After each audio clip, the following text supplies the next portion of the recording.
6年か。ああ、そうだね。数が、昔は多かったですか、人が。いや、僕がいる頃は400人ぐらいいたわけ。400人。わあ、それはすごい。いや、それはもこれよりかもっと木造で、これよりか多い木造校舎かなんかだったですか。前は、僕がいる頃は木造。はこの頃はね、あ。はい。まあ30人ぐらいじゃないかな。あー30人か40人。もうピークが過ぎて、昭和の終わりぐらいからはもう30人とかですか。いや、そうそう、昭和のね。60年代とか、うん平成に入ったりとか。そうだね。だけから少なくなったんじゃない？ここの金山って金山ですよね。金山。金山っていうのは何がこう、たくさんの人たちが、どういう、なんですかね、農作物とか、なんか名物みたいなのがあったんですか？林業をされてる方が多いとか、お茶とか。金山は、昔は、そこに、金が出たわけ。ああ、そうなんですか。ああ、ちょっと角度があったんで。金山は金が出たんですか？金が。はあはあ、で、その向こうに田部川と木口屋というのがあって、はい、そこは農業のちょっと枕崎ですよね。枕崎っぽくないですよね。山の方にあって。金山労働者の方もいたってことですか？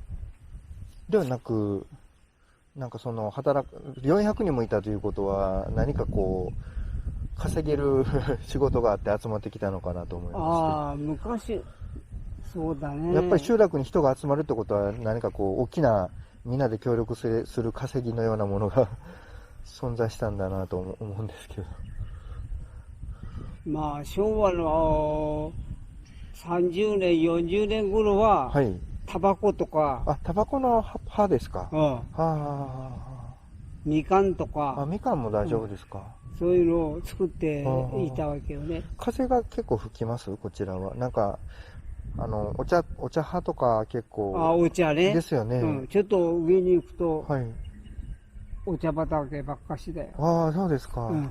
要するにそこの、鉄塔のあそこら辺は全部お茶。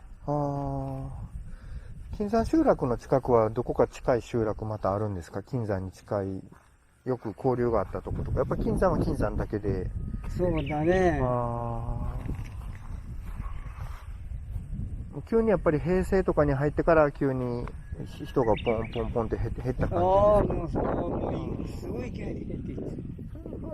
やっぱりちょっとみんな出ていってるってことですか？どこか。みんな、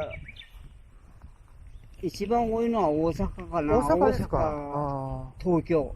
それはもう高度成長期ぐらいから始まってたんですか？そう。